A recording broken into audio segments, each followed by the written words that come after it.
Number one being the bro split, and why it's so popular is because of old school bodybuilding, Arnold posters, magazines, and the idea that each muscle group needs its own day. But there's a few problems and limitations with the bro split. Number one being that you only hit one muscle group once a week, so that means frequency is too low for optimal muscle growth. Also, 3 to 4 sets of 5+ exercises is just too much volume for one muscle group in a session.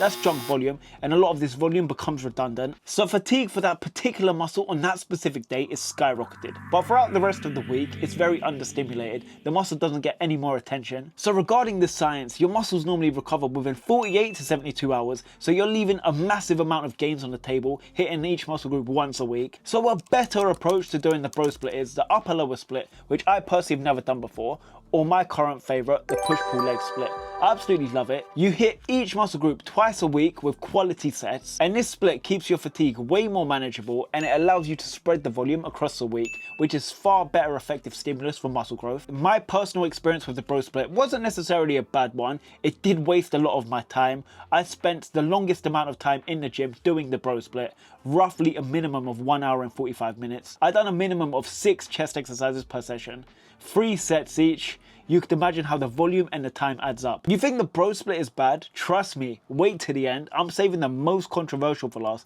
This will definitely surprise you. Stay tuned. Next, 100 rep burnout workouts. Why people do them? They sound intense, feel like a punishment, and they also look good on Instagram. The problem with these, they're very ego driven. You're chasing fatigue and not progression. Your form breaks down and there's a huge risk of injury, so I wouldn't recommend doing these all the time. I'm not going to be a hypocrite here, but I absolutely love doing this training style every once in a while to film a challenge for you guys, which you could check out by clicking this link up here. But if I'd done this all the time, it will absolutely break me. The DOMs I get after one of these challenges, the very next day just hit different. I can't do it all the time. My body can't handle it. I'm getting old. Another problem is there's no tracking, there's no progression, it's just chaos. Every man for himself, trying to lift as much weight as possible or do as many reps. And the truth is, feeling absolutely destroyed doesn't necessarily mean building muscle. Hypertrophy is all about tension, progressive overload and recovery. So a better approach to the 100 rep burnout workout is 8 to 15 reps per set, progressive overload and training intentionally. Keep your form locked in, track your lifts, and gradually increase your weight or your reps over time. But if you want to challenge yourself every once in a while and put yourself through this torture, I couldn't recommend a 100 repper anymore. Learn something new? Smash the like button. Next, German volume 10 by 10. Why it's popular is because it's a brutal challenge, train like a German machine marketing, and it was also popularized in the 90s. And the problem with German volume is 10 sets by 10 reps of the same exercise is insane fatigue. Your form will break down massively. But with German volume, that you're doing 10 sets of 10 reps on a specific exercise,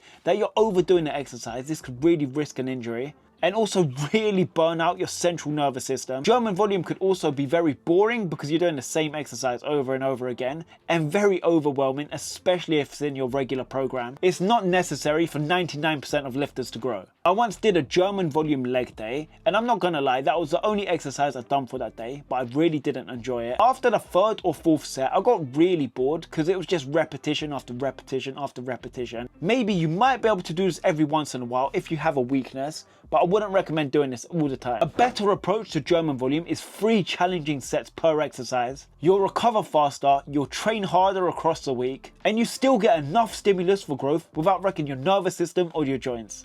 So, have you ever done a brutal German volume session? Let me know how it went in the comments. Next, training abs every day, and the reason why people do it because they think the more you train abs, the more visible they'll become. But the problem with this, abs are just like any other muscle group. They need rest and recovery. Doing endless crunches won't reveal them, your diet will, so you gotta prioritize nutrition. Also, overdoing spinal flexion could either strain your lower back or your neck, or both, and we don't want that to happen. When I first started going to the gym, I fell into this trap of training abs every day because I thought that's what you were supposed to do. Your abs will just slowly get used to being overworked, and now the better approach, what I currently do, is training abs 2 or 3 times a week, focusing on your tension, and only do 1 or 2 exercises, heavy cable crunches where I focus on slow controlled movement, or I do weighted lay and leg raises on a bench. This is my new favorite ab exercise. Give it a go and let me know in the comments how you get on. But yeah, treat abs like any other muscle group. Progressive overload, proper form, and rest days. Next, Olympic lifts in CrossFit without proper form, and why people do it is because snatches, clean, jerk, look athletic, explosive and powerful. These are high skill lifts which are used by elite athletes, and just because these athletes make them look easy doesn't mean the lift actually are. So by doing them in a fatigued time WOD will really break down your form and increase the risk of injury. I wouldn't necessarily recommend trying these lifts in a timed WOD if you can't do them by themselves. And without a coach, you're not learning proper technique. You're just throwing weight around all willy-nilly, which I learned the hard way. I went through a CrossFit phase, which I absolutely loved. I enjoyed it so much, but my problem was my mobility.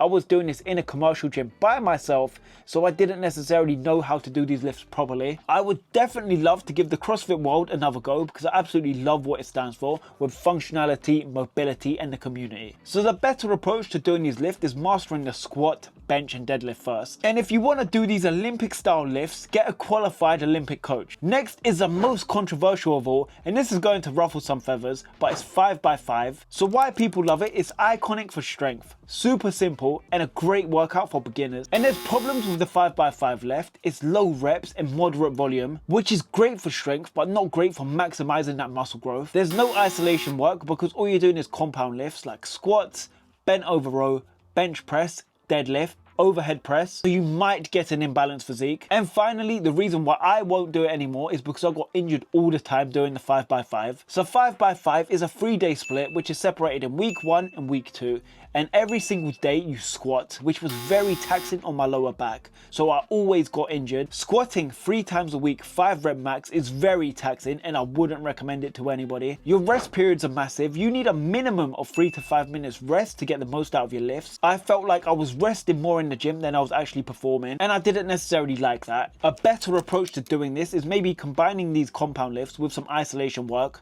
If you've ever done 5x5 training before, let me know in the comments how you got on with it, because I absolutely hated it, and I want to see if anyone else had a similar experience. My 6 training styles are now on the screen. Let me know in the comments if you agree with them. Let me know if you're currently doing any. If you found this video beneficial, give it a thumbs up and watch this next video.